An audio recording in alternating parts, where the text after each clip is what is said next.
the stronghold, I discovered evidence of my former nobility and my life as a Sarafan priest. This was the heritage so foully stolen from me when Cain raided my sacred crypt and defiled me.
From the influence of Mobius's cursed staff, I could feel the strength of the Soul Reaver slowly returning.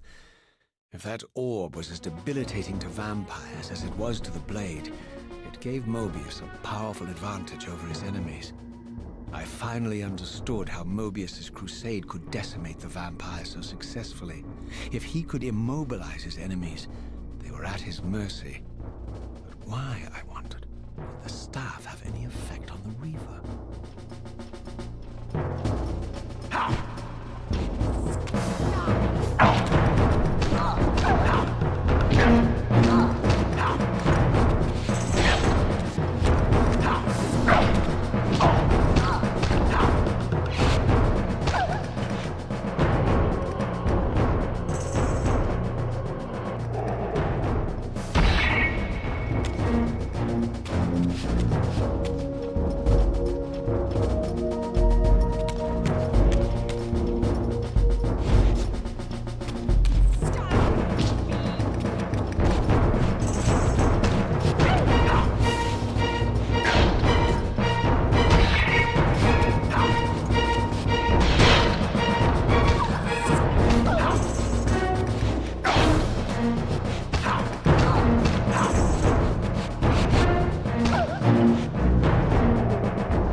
As I neared the stronghold's inner sanctum, a strange sensation crept over me. An indescribable feeling of displacement, a sense of vertigo, as reality itself appeared to warp and bend around me. The disturbance seemed to emanate from the sanctuary's furthest chapel. As I cautiously approached, the sense of dislocation intensified with each step. So this was the tomb of the beloved King William the Just, beatified here as the martyr and catalyst of Mobius's crusade. I was reminded of Cain's journey as a fledgling vampire, How Mobius coerced him to travel back in history and assassinate William, thus igniting a genocidal hatred of vampires among the citizens of Nosgoth. And here I discovered the source of the displacement. The Soul Reaver itself, laid out like a holy relic, and broken, apparently in the battle between William and Cain. I had not thought such a thing was possible. Until, of course, Cain shattered the blade against me when he tried to strike me down. Thus, the captive spirit inhabiting the Reaver was released, and binding itself to me, became my symbiotic weapon. And so the Reaver met its former self, still imprisoned in this corporeal shell. I watched, mesmerized, as the Wraith blade uncoiled itself and snaked down the length of the physical blade. Embracing its twin, its mirror self, the Reaver's long dormant spirit was now fully aroused. And for the first time, I felt the true presence of this other entity. Willful, ravenous, and deranged from thousands of years of imprisonment. The Reaver was now in command, and I, now merely its helpless host, felt my soul being leached to restore the blade.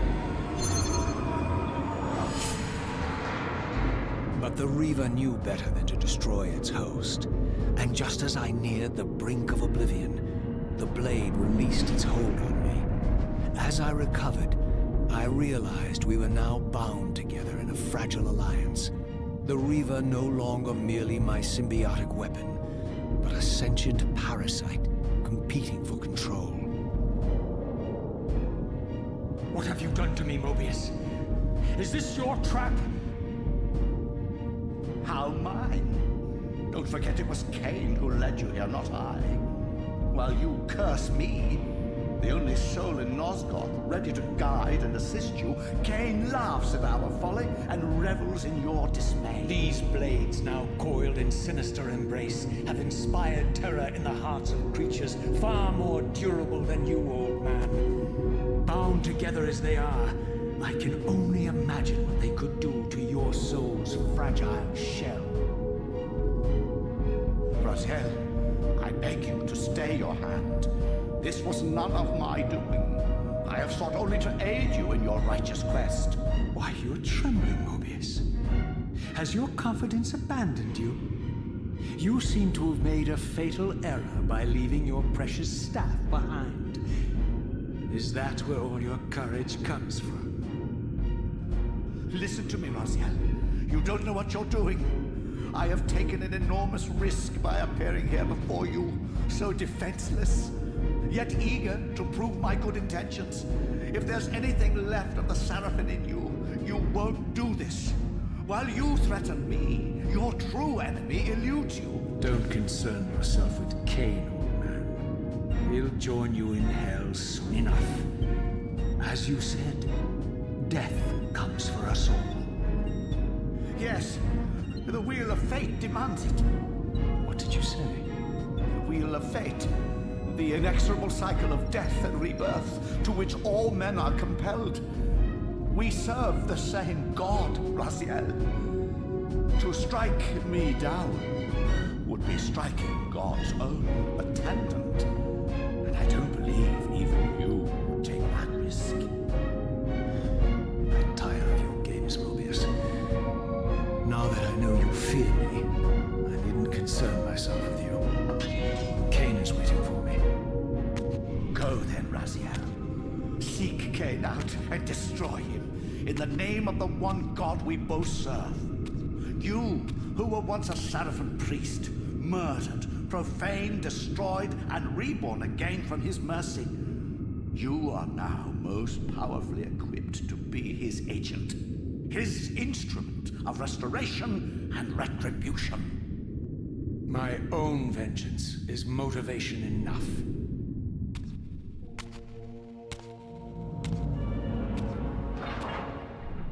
By my soul, you almost had me, my little blue assassin. But that'll be the one and only chance you get. I assure you of that. I could now summon the blade at will, regardless of my strength. But once summoned, the blade's ravenous appetite could not be contained. It devoured the souls of its victims, and if I allowed it to become over-aroused, the reaver would now turn its hunger on me.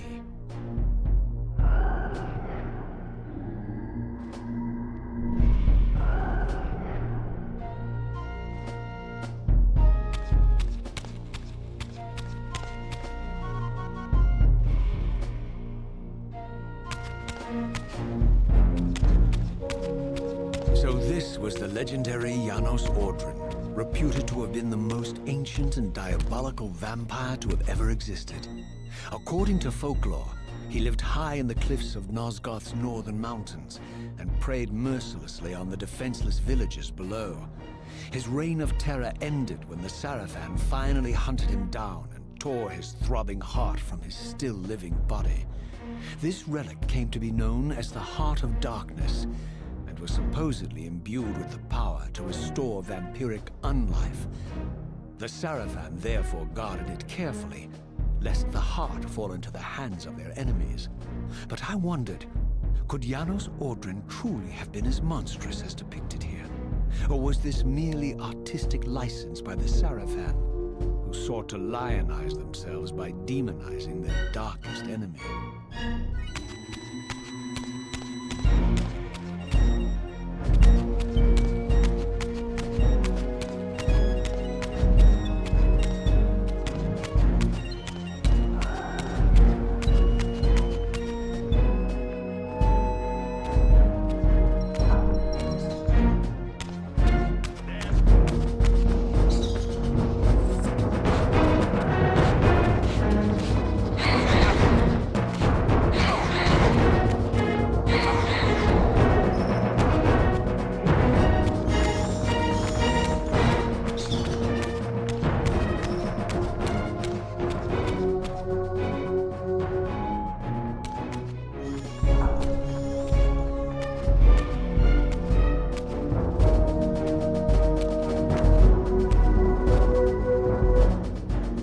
Strange how my history came full circle. This chapel, I realized, was a memorial to my former Sarafan brethren and myself. All of us martyred here, and then so cruelly profaned by Cain when he imposed his gift on our noble corpses. For the first time, I beheld the image of my Sarafan self, memorialized here among my fallen comrades.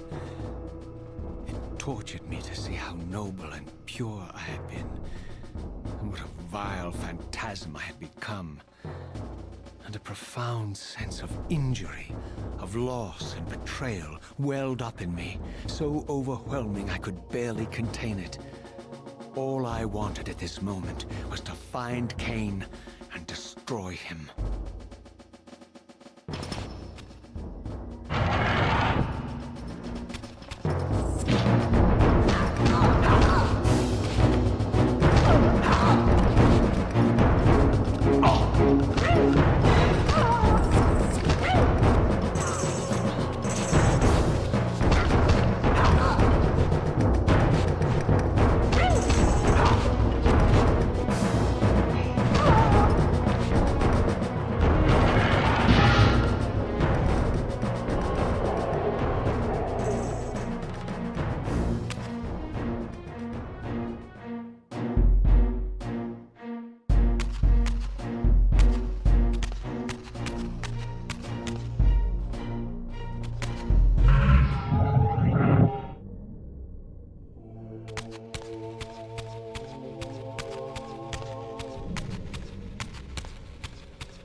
I emerged, and for the first time beheld Nosgoth in its former glory. The land overflowed with abundant life and vitality, and I knew with certainty then that the world I had left behind was nothing more than the corpse of Nosgoth, a lifeless husk bled dry by the corruption of Cain's parasitic empire. This was the fragile world Cain sacrificed to preserve his own petty life and ambition, heedless of the profound cost. The sight only deepened my resolve. I sensed that the pillars lay to the northwest. If Cain truly waited to confront me there, I would not disappoint him.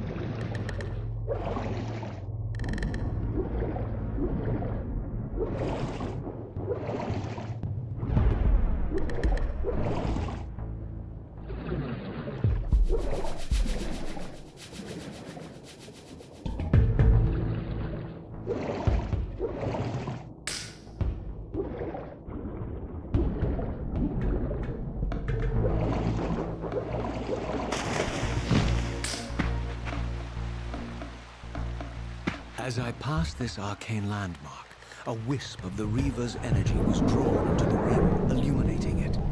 This created a beacon of sorts in the spirit world. If ever I found myself depleted in the spectral realm, and my soul tossed on the ethereal winds, these beacons would draw me back to safety and restore me.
These ancient obelisks were mysteriously attuned to my spiritual essence. By simply touching the symbol, I could safely preserve an imprint of my soul, and thus create a milestone to which I could return when weary, and from which I could resume my journey.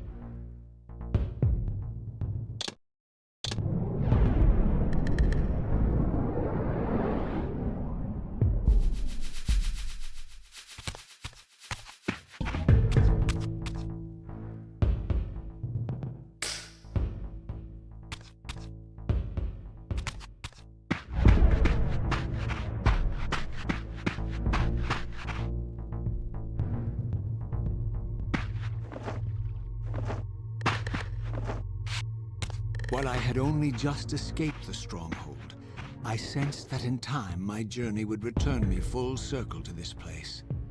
Infiltrating the fortress, however, would be no small feat. The balcony that had provided my escape was now well beyond my reach, leaving this massive gateway as the only means of entry.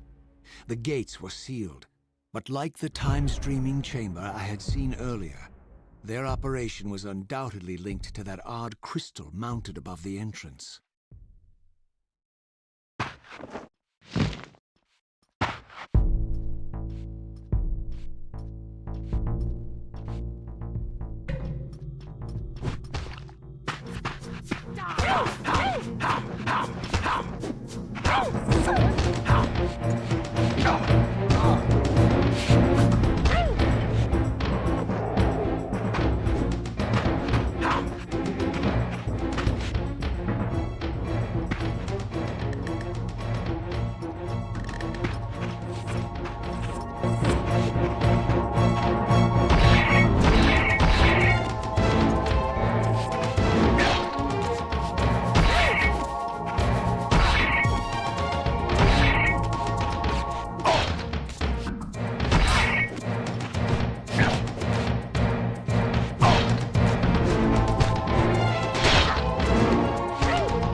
I left behind in Kane's derelict empire, they seem to retain much of their former humanity.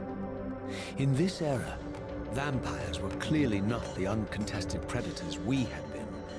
These creatures were hunted mercilessly and oppressed. And while I still believed that vampirism was a plague and had to be wiped out, there was nothing noble or righteous in this crusade.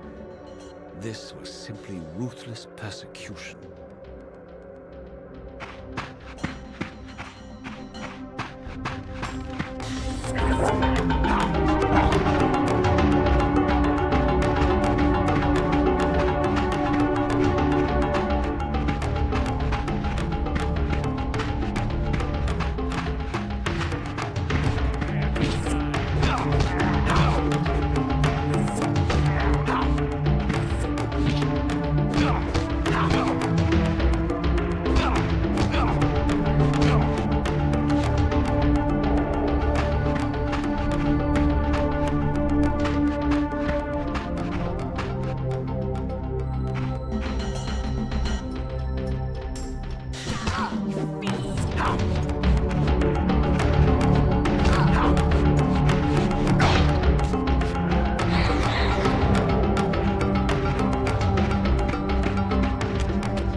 The pillars of Nosgoth, pristine, whole, and uncorrupted.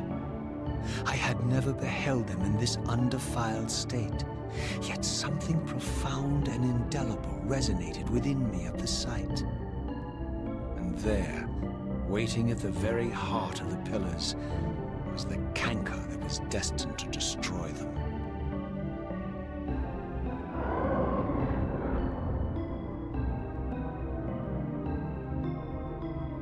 I know you're there, Raziel. Mobius led me to you, Kane, though I might have guessed you'd meet me here. And if Mobius told you I was hidden on the underside of hell, would you throw yourself into oblivion to pursue me? Mobius trawls for the ignorant and unwary, hauling his gasping prey from the streams of their destinies. Stay out of his net, Raziel. Spare me your elaborate metaphors, Kane. I have pursued you here for one purpose. You will pay for your betrayal, and balance will thus be restored to Nosgoth. And whose will is satisfied then? The will of Raziel or Mobius? Would I be better manipulated by you, Kane? Now, turn and face me. The chase is over. This isn't a chase, Raziel. We are merely passengers on the wheel of destiny, describing a perfect circle to this point. We've been brought here for a reason. I've seen the beginning and the end of our story, however, and the tale is crude and ill-conceived. We must rewrite the ending of it. You and I. Face me, Kane. Even you shouldn't die a coward's death. Isn't it customary to grant the condemned a final request? I recall no such courtesy from you. Indulge me, Raziel. All I ask is that you listen.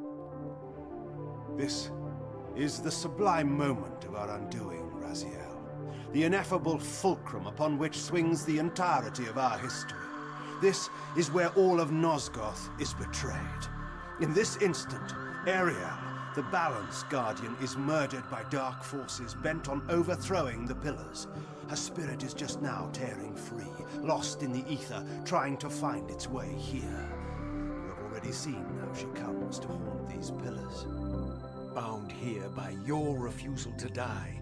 You are the reason this land becomes diseased. As long as you remain alive, you condemn Nosgoth to an eternity of decay. Be still, Raziel. See this. As Ariel dies, I am being born to take her place as Balance Guardian. Such is my destiny.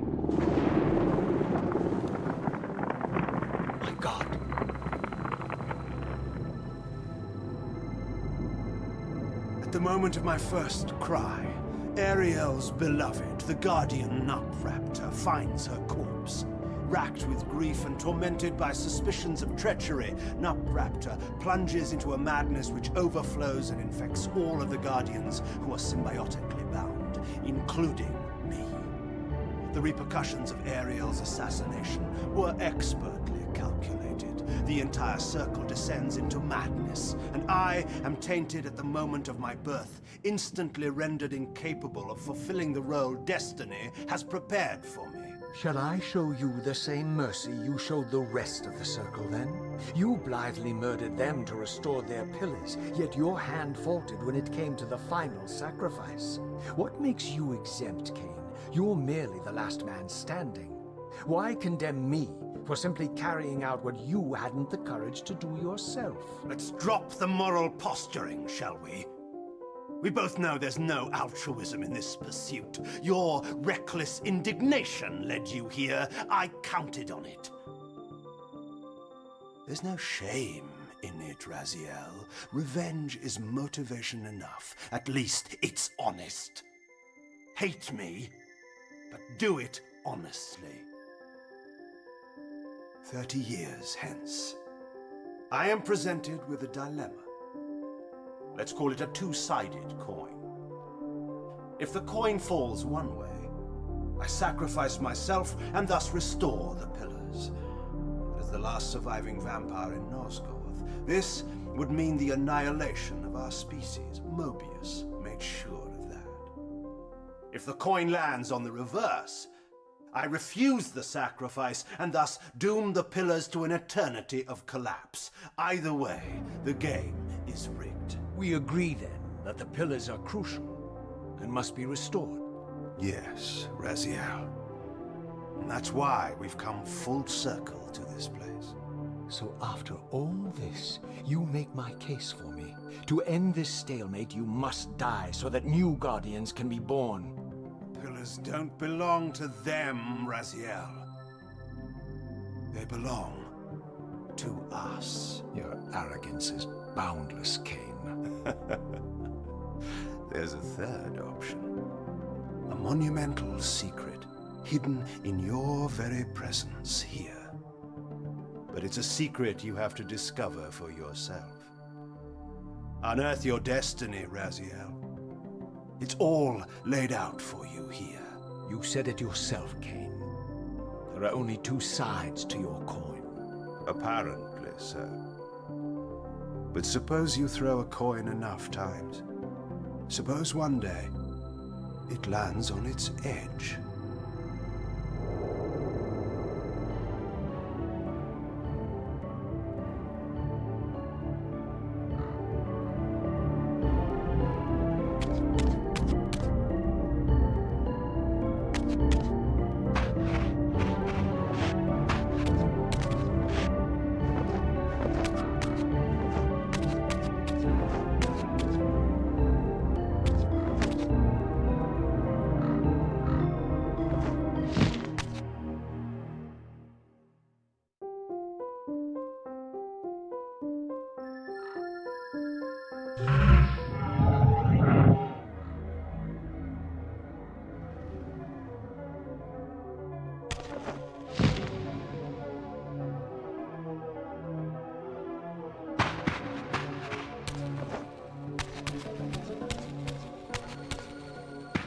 I didn't know what impulse stayed my hand, why I had so willingly allowed Cain to escape me when I had pursued him for so long. I had no reason to trust Cain after he had valued me so little, and yet I found myself intrigued by his words.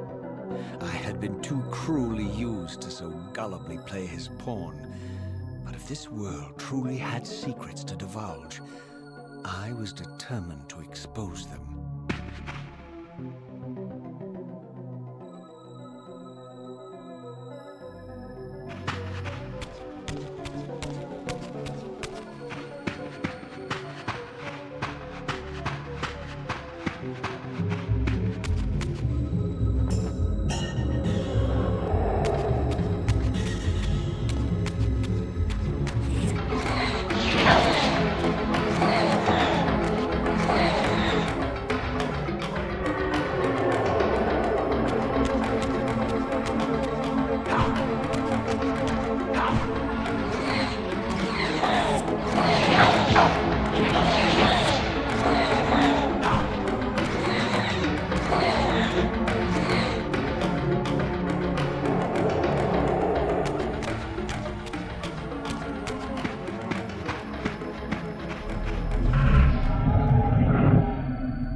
From the moment of my arrival, I had the constant and palpable sensation of being watched.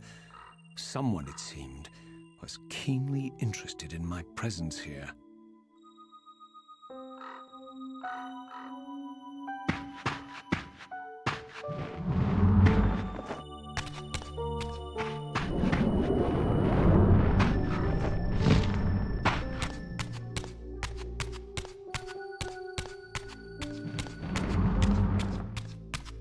From the look of it, this door had been sealed for centuries. I began to realize it was no mere coincidence that I found myself standing here, beneath this winged figure with blue skin and cloven hands so like my own, and bearing this unique key.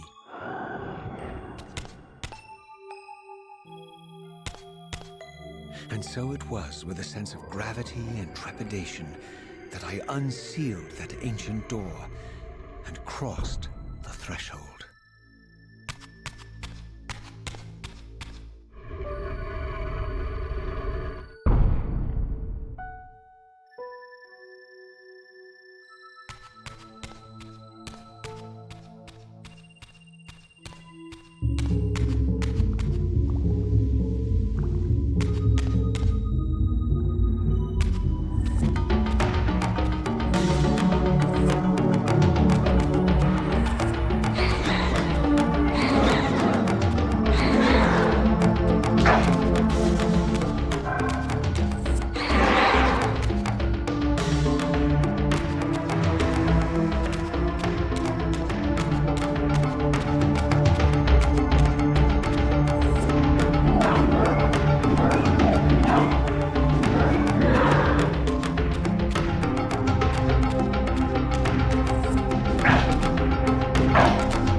As I entered the chamber, I sensed that it had been sealed for hundreds, perhaps thousands of years.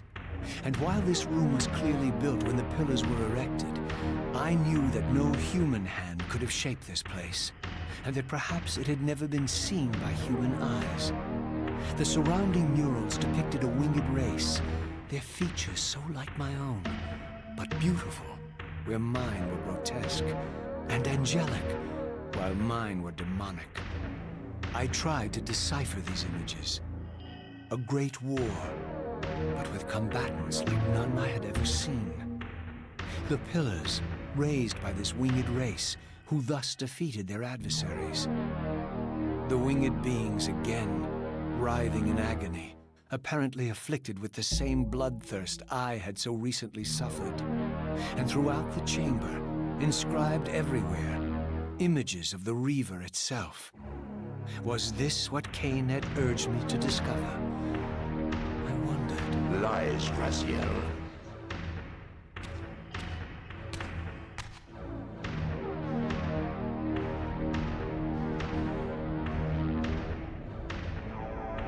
Do not be deceived.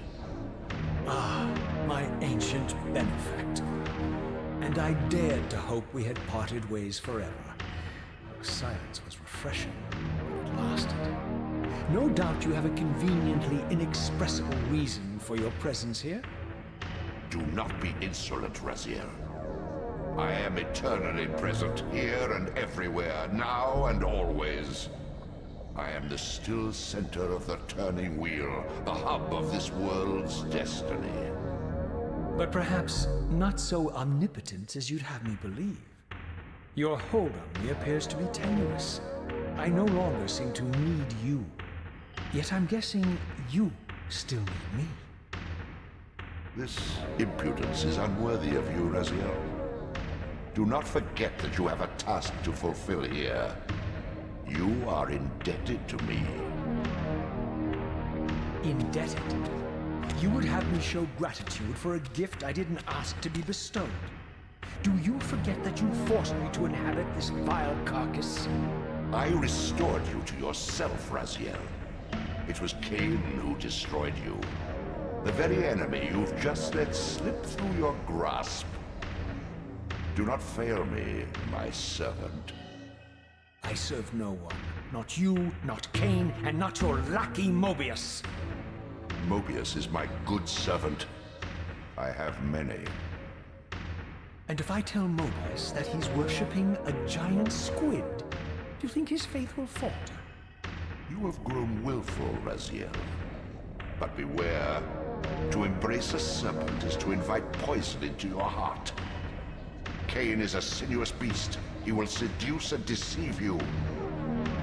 You pride yourself on your free will, yet you let that degenerate deter your resolve. I harbor no illusions about his integrity, nor anyone else's. In fact, I am beset by manipulation on all sides. I merely seek the truth. These are the fathomless truths, Raziel. The agony of birth and death and rebirth. This is the wheel of fate, the purifying cycle which sustains all life. Vampires are an abomination, a plague which leeches this land of its spiritual strength. They obstruct the flow of life and death. Their souls stagnate in their wretched corpses. But the wheel must turn. Death is inexorable and cannot be denied. Your destiny is irresistible, Raziel. You are my soul reaver, the scourge of the vampires, reaper of their apostate souls. Remain steadfast, end the vampire's parasitic curse, and restore Nosgoth. Cain's blood belongs on your hands. Cain indeed deserves to die for condemning me to this repugnant form. But if and when I kill him, it will be for me alone to decide. Cain destroyed you without a flicker of remorse. He tore the soul from your noble corpse. And after you had served him faithfully for 1,000 years, he discarded you in the abyss on a jealous whim. Remember your rage, Raziel. Let it guide your hand.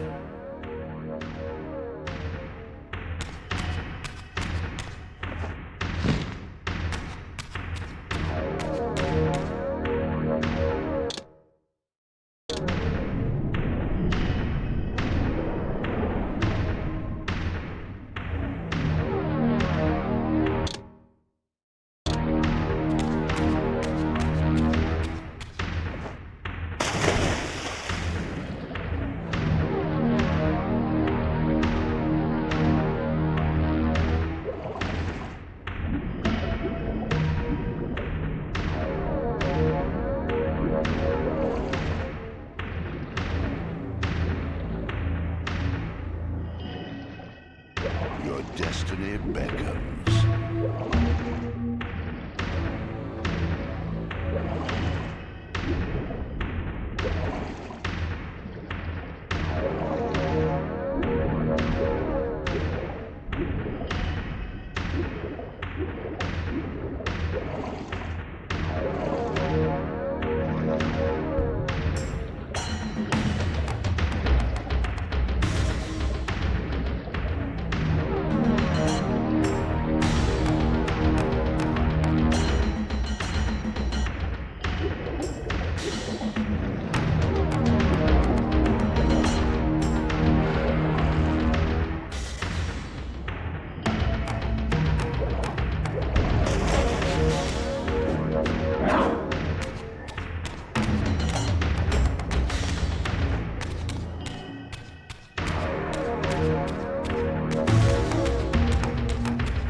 I surfaced into a very different landscape. The daylight barely penetrated the dense canopy of this forest. Here I discovered an ancient ruin, unmistakably one of Mobius's time-streaming chambers, but long ago sealed and abandoned to the encroaching swamp. I didn't currently possess the means to break this seal, but I thought in time that I might.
So, my lurking observer was exposed.